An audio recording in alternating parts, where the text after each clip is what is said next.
Super. Thank you, Pernille, and thank you for inviting me to this talk and for everybody joining in. I hope that you will enjoy it, and I look forward to some questions afterwards.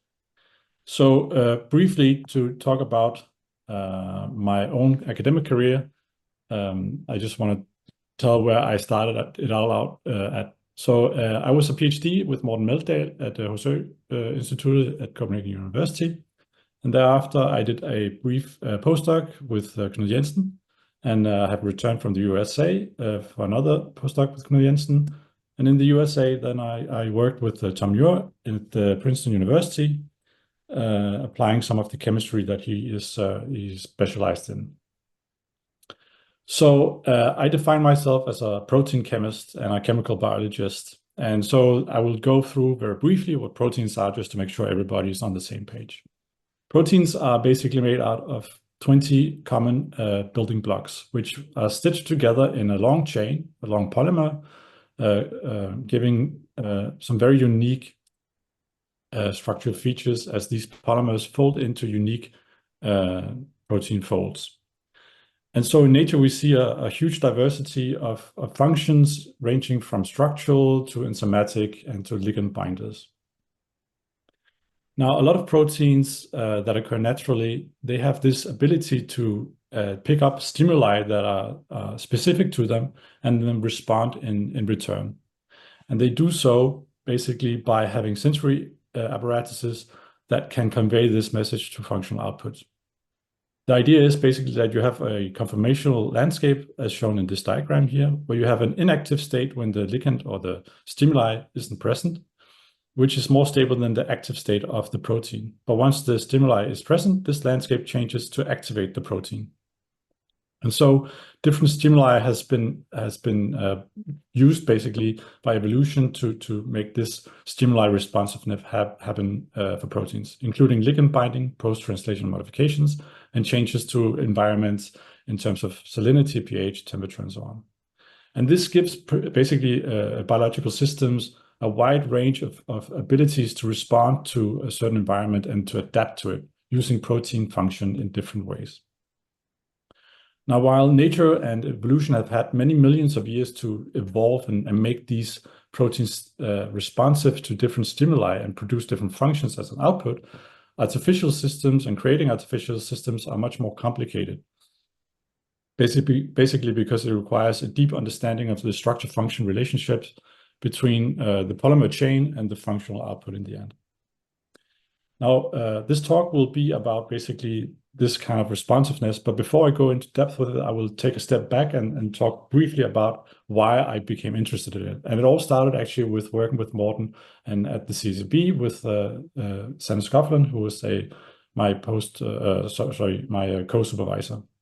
And at the CCB, we were interested in applying Morten's famously known click chemistry, where you have an A site and alkyde that undergo a cycloaddition when there's a copper-1 catalyst present. So after its discovery, this sort of click chemistry and many others have been applied to manipulate protein polymers in many different ways, either appending on different molecules, such as radiolabels and so forth, to much bigger molecules such as DNA, or making, for example, bispecific antibodies, or to mimic post-translational modifications seen in nature, making multi-enzyme complexes, or even for immobilizations. But on my PhD, I was specifically interested in how the triazole that is generated from the click chemistry could mimic natural peptide bonds or disulfides. The idea with the peptide bond is that the triazole that is generating from click chemistry is quite similar in many aspects to the peptide bond, both in distances between atoms, but also in electronic aspects. And so people have used this as a peptide bond mimetic, basically in small molecules and in bigger peptides, not small molecules, small peptides and bigger peptides, and even in proteins. And it's been shown that the triazole is actually quite compatible with secondary structure. So in the project I was working on, we were trying to use click chemistry to make proteins that would otherwise be hard to make by recombinant expression.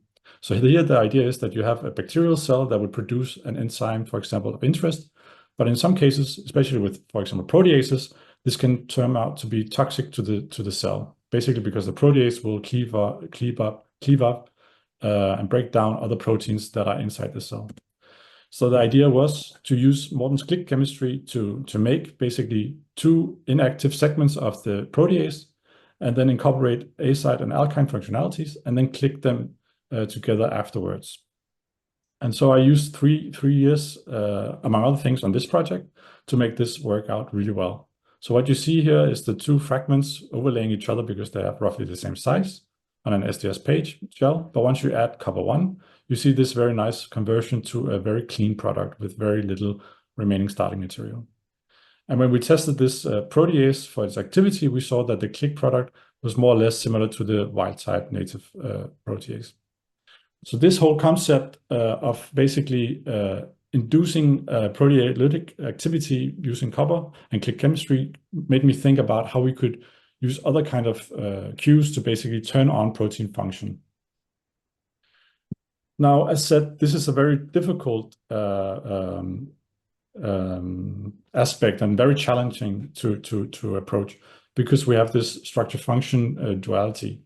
So how could we basically have a sensory input turn out a protein of interest output? And after having thought about it quite long, I had this idea that maybe we could make something that would mediate this and sit in between these two input and outputs. So here I would think of an actuator, basically sort of like a device that would mediate these two. And it would understand that when the input is not present, it shouldn't turn on the function. But when the input becomes present, so when there is a stimulus, it understands that it should turn on the function by computing it into a functional output. And by having one general actuator like this, we could basically start to rewire all these different kinds of artificial input and outputs, making different proteins with new functionalities in return of different stimuli. The essence of this would basically be that we would be able to make smart proteins. So we could define what should be the stimulus, and we could define what would be the functional output. The only thing that we would have to be able to figure out would be what would be the perfect actuator here. So in that sense, we would make autonomous proteins, a little bit like R2-D2 in Star Wars, basically a robot that you bring to life and then it goes on and do whatever it wants in an autonomous way. So the essence would be these smart proteins, which could be really widely applicable in, for example, therapeutics, where you could have defined what kind of disease input would give a certain treatment output. So to find out the perfect actuator module that would work for this, I had to change environment. So I went from University of Copenhagen to Princeton University, where I worked with Tom Muir, basically using what is called protein trans-splicing to make this work. So if you're unfamiliar with protein trans-splicing, then don't worry, I will go into the basic chemistry behind this and show some applications. And then I will show basically how you can use this protein trans-splicing to basically control protein function. Finally, I will end up by talking about how I used it to basically have biosensory input turn out a desired functional output. So protein trans-splicing is basically administered or done by an autocatalytic protein called an intine or a split intine. So these are found on two different genes, and they are expressed together with two external protein segments. But once they are expressed, they are able to basically rapidly come together, forming what is called an intine fold. And then this intine fold is then able to undergo a series of acyl shifts, trans-thioesterification reaction, and a succinimide formation. The final product is basically that the intine splices itself out, so it excises itself out, while generating the native backbone of the X-gene that it's producing, thereby reconstituting a protein of interest. And as I showed above with the protease and the click chemistry, we can go from something that is two inactive segments, and then by using split intines, we can then generate a protein function once it's been spliced. So this kind of protein ligation method has been used widely for different kinds of applications. So in Tom's lab, for example, they were very interested in histones and histone modifications, which are involved in epigenetics.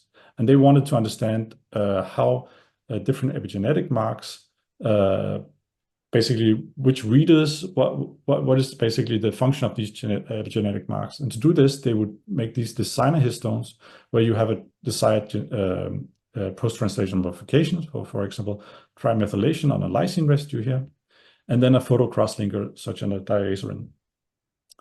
And basically what they could do was to express one part inside the cell and then synthetically make and deliver the corresponding part with the PTM and the photo crosslinker. And once it undergoes this protein trans-splicing inside the cell, you would then get this designer molecule. And then you could basically, or what they have done was to then interrogate using photo crosslinking chemistry, what is actually binding to this PTM, as seen in this plot here. Another application of post-translational modification has been to make extremely complex polyprotein or polymers of proteins. So in this example here, for example, from Pinto et al., I show the synthesis using protein trans-splicing to generate this very long polymer. So if you would want to do this synthetically, it would be extremely demanding and very, very hard, and you couldn't do this recombinantly in bacteria otherwise. But by chopping it up into much more doable small segments and appending onto each end these split inteins that are orthogonal to each other, you can now perform this one-pot reaction where you mix them all together, and then you get this final long polymer product. And while the one-pot reaction looks very crude and very, very like with a lot of different species, you are in the end actually able to get the product of interest. As a final application of split inteins, I highlight here like the potential in gene therapies,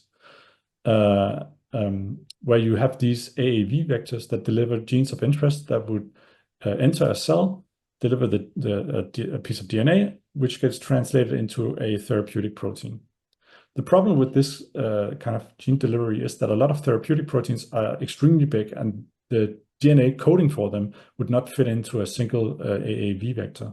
But what people have figured out is that if you instead take these proteins and split them up into two smaller segments, fuse on a split intein on both ends, then once they get translated inside the cell, they would then find each other and splice the full-length protein. And this has also found applications in, for example, gene editing techniques using CRISPR-Cas, where Cas9 is way too big to deliver in a single vector, but once you split them up into two parts, you can then reconstitute the full-length protein inside the cell. Now, as mentioned, if you split proteins apart, they often lose their activity. So you can imagine that if you could control the protein splicing process and basically prompt the reconstitution of the protein, you could kind of control the function of the protein. So basically by controlling the intein chemistry, you can control the function of the protein that is spliced. So that's what this next segment will be about. Now in this title, I call protein trans-splicing nature's click chemistry. And that's simply because it's extremely efficient and very rapid, and it's traceless. So once you mix in these two split intein fragments together, they will bind with each other with KDs that are in the picomolar to nanomolar range. So they basically react under pseudo first-order reaction kinetics as if they were never apart. And they do so at a second-to-minute scale with very high conversions. So how would you go about actually taming this kind of reaction, this very efficient biochemical reaction? The idea is that you would basically block the initial complexation between the two intein fragments. Because once you do that, it will no longer form the splicing competent fold, and so it cannot splice.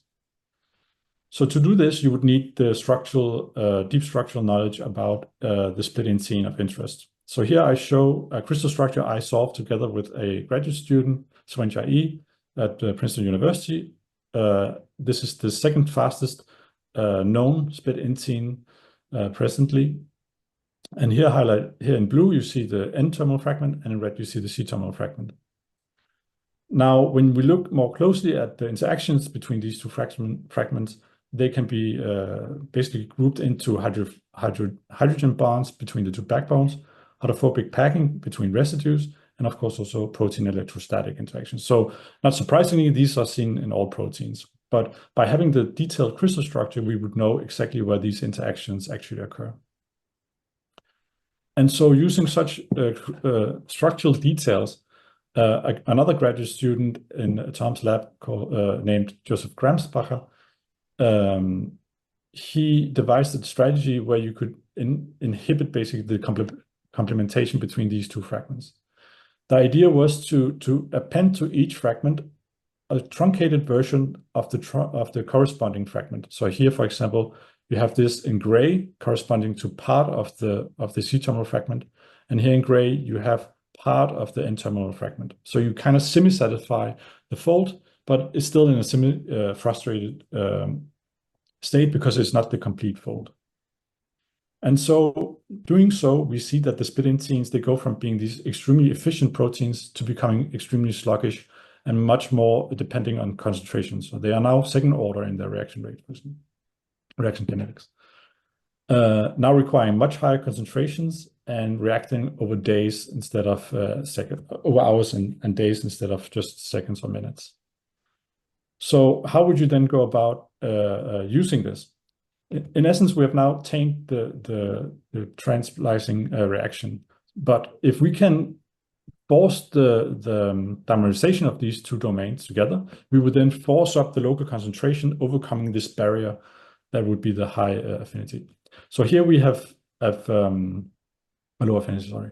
Here we have appended on two dimerization domains that will find each other once you add a small molecule rapamycin.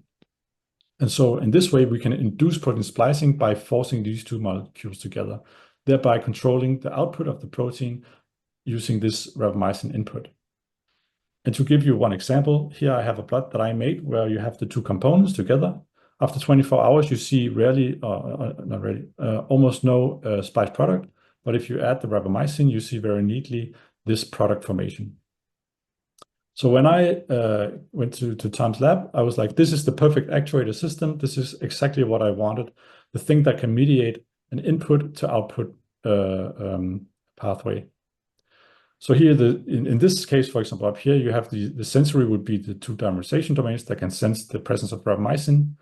The output, of course, would be the reconstituted protein, and the actual actuator would be this cage split intein. So just to recap so far, I've shown you that the natural split inteins, they can be made conditional by having these cages append onto them. And in the next part of my presentation, I will then talk about how to use this to make these smart proteins. So one place where I thought it could be interesting to apply this kind of like cage split inteins would be on the surface of cells to basically make some sort of precision targeting protein device. So when we look at the drug bank, 66% of all the drugs available, they target proteins that are found on the cell surface, called the surfacome. And this is despite that the surfacome only constitutes 15% of the total variety of all the proteins in the cell system. So imagine that you would have here a target cell, and it would have these different antigens, so receptors or proteins on the surface that would kind of identify it as a unique cell type. Then the idea would be to take this cage split intein with a protein that it would splice, and then try and basically let it bind to the target cell and synthesize a protein of interest, actually a functionality onto the target cell. So to do this, you would basically append on to the split protein of interest two targeting domains, be it an antibody, nanobody, a peptide, natural ligand for the antigens, or small molecule. Something that could basically bind to the two antigens of interest. And once that would happen, this protein device would basically be able to sense the presence of the two receptors on the target cell surface. It would co-localize by binding to the antigens. And this co-localization would then drive up the dilute phase to the concentrated phase onto the cell surface, which would then lead to the splicing of a protein of interest. Now, as you can see, this kind of system is conditioned on the presence of both antigens. So in the case that your cell has none of these antigens, or only one of them, you don't see the splicing reaction. And therefore, we have basically made a logic gate such that it's an AND operator. You need both antigen 1 and antigen 2 to actually synthesize the protein of interest. So that constitutes a precision targeting strategy.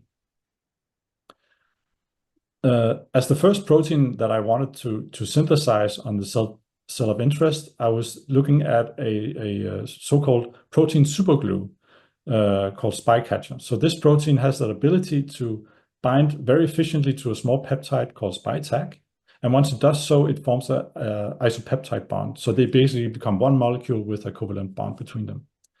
And the reason for this was that if I could then reconstitute by protein splicing the spike catcher molecule on the target cell, I could then deliver a wide variety of peptides with either a fluorophore or some other molecules, proteins, or viral vectors to the cell in a very selective manner. So this system, I just figured out that I could call it SMART as an acronym for splicing-mediated actuation upon recognition of target. So I think that reflects very well that this is sort of like a system where you basically program the protein to understand that it should turn on when the right stimuli is present. Sort of like a smart device. So now we'll focus on some results that involves this smart system and this smart spike catcher. So a lot of effort went into generating this smart spike catcher, a lot of protein engineering and so forth, but I'm not going to show you that part. It's present in the manuscript that is online. So if you're interested in that, you can read on it. But I will just show you the highlights of the paper basically. So in the first example, what I did was I appended onto this smart spike catcher an antigen binding domain that would target HER2 and EGFR. So these two are two receptors that are widely known to be involved in various cancers, for example, breast cancer or liver cancer, lung cancer. So the idea here is that if your target cell, as said, has those two receptors, you would splice spike catcher, and then spike catcher would be able to bind to this spike tag with a fluorescent dye. And because we have a fluorescent dye, we could then use microscopy to try and understand if this works. So what you see here in the right panel are 4 different cell types, basically wild type cells that are not expressing either HER2 or EGFR, here seen with EGFP and IRFP, one that are only expressing HER2, and another one that is expressing EGFR, and a double positive cell line that expresses both. So this is symbolized with these cartoons over here. And once I would then add my system and the fluorescent spike tag probe, what I saw very gratifyingly is that it's only the double positive cell line that would actually be able to catch the probe, indicating that the spike catcher was actually synthesized on the cell surface. Now, I did a lot of control experiments. One of them was to, for example, inactivate the protein splicing process by removing the catalytic residues. And what you see now is that the splicing, when it's deactivated, basically means that the spike catcher is no longer produced. So then you lose binding. So that was really good to see. Next, what I tried was to take these 4 different cell lines and mix them together, and then try the same system. And then to analyze them and quantify this reaction, I used flow cytometry, which has this really cool ability that even though you start out with a very complex mixture of cells, it will look at the cells one at a time and look at the different fluorescence output of these cells. So what I saw here was that after having mixed the cells and treated it with the smart spike catcher and this fluorescent probe, I would see only a response for the double positive cell line, whereas the other cell lines, just as we saw with the microscopy data, didn't respond at all. And in fact, when you do this dose response curve, having increasing levels of this smart spike catcher going from 1 nanomolar to 1 micromolar, you see very nicely this dose response sigmoidal in its nature, whereas the other cell lines didn't produce any response at all. So I also tested this system out on various different human cancer cell lines from different types of cancers, displaying 3 different types of surface antigens, so HER2, EGFR, and now also EpCAM. And then I correlated it with the ability to activate the system using different combinations of these antigen binding domains. And what I saw was this very nice correlation that the more antigen you have on your surface, the more you actually activate the system over here. So that was a good verification that it works on natural cancer cell lines, and it activates in a way that it kind of makes sense. And this across different cell lines and using different AND gates. So as an application, I will talk now about 2 applications of this system as the last thing. And I will start out with an observation that I did when I did these microscopy studies. So initially, what I saw was that this fluorescent dye would stay on the outside of the cell. But if I would leave the cells long enough, I would see that they would get internalized into something that would basically be lysosomes. So that meant that over time, even though the spike catcher is generated and, oh, this should not be done. Spike catcher is generated and you have this fluorescent dye appended to it, it would actually internalize and stay in endosomes or lysosomes. And so I came up with this idea that maybe we could use this to deliver a protein toxin instead of fluorescent dye. So in that case, we would use a spike tag with a biotin label and a streptavidin protein that had a toxin conjugated onto it. And so once you would have reconstituted spike catcher on the right target cell and added this biotin-related small peptide, it would be able to bind this toxin conjugate, which would get internalized. And then upon toxin escape, it would then kill the cell. And the idea here would be that if you would miss any of these 2 antigens, you wouldn't see this effect at all. So then it should be basically not harmful. And so I tested this, among other things, by mixing these 4 different cell types again, treating it with this smart spike catcher, the spike tag with the biotin label, and this toxin conjugate. And the idea, as said, was that only in this case of the double positive cell line would I see a decline in the cell count. And that's exactly what I saw. I was very happy when I got those results. Basically, the naive cells, or the wild type cells, or the single positive cells are unaffected by having the various treatments, whereas the double positive cell line is unaffected until you have the full treatment where you add the spike catcher, smart spike catcher, the biotin-related spike tag, and the toxin conjugate, thereby depleting very selectively this double positive cell line over the 3 other cell lines. Another thing that we tried to apply this system for would be to look at specific protein-protein interactions on the cell surface. So here our idea was basically that some of the proteins on the cell surface, they might associate into dimers or into local clusters. And we could look at what would be the neighborhood of these kind of associations, what other proteins would basically associate with these 2 antigens. And to do this, people typically use what is called proximity labeling, where you have a catalyst that activates some sort of probe, in this case, a phenyl probe that would become a radical upon activation by this enzyme APEX2. And once it becomes a radical, it can then attach itself or cross-link itself with tyrosine residues. And then you could basically attach these biotin labels onto anything that is in vicinity of these 2 proteins that would be interacting. So we tested this out on various cell lines using different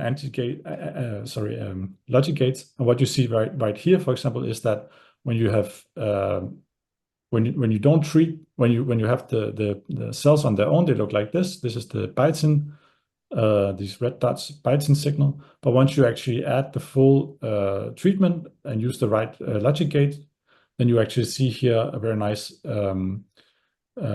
labeling of the proteins. And then you could use this to basically use LC-MS methods to look at what are those proteins and what are the networks that are involved in these kind of protein clusters. And so with this, I'd like to end by highlighting some fascinating future opportunities. First of all, I would like to say, if you're interested in this story, you can use this QR code. The paper is currently, or the manuscript is currently on bioRxiv. Now you can imagine you can deliver a lot of different things here. Here I showed you can deliver small molecules and proteins.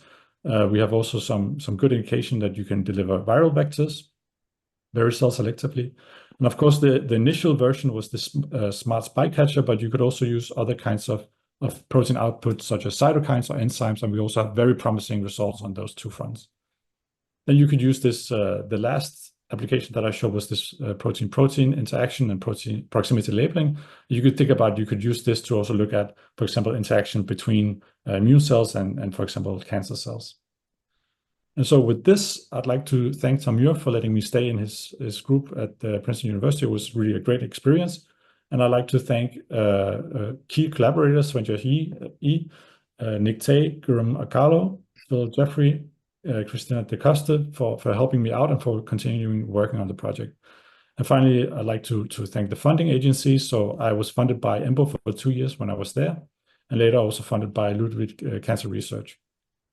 And then I'd like to thank the rest of the MURLAC group for all the fun and all the support throughout the years. And then I'd like to thank everybody else. Yep, thank you.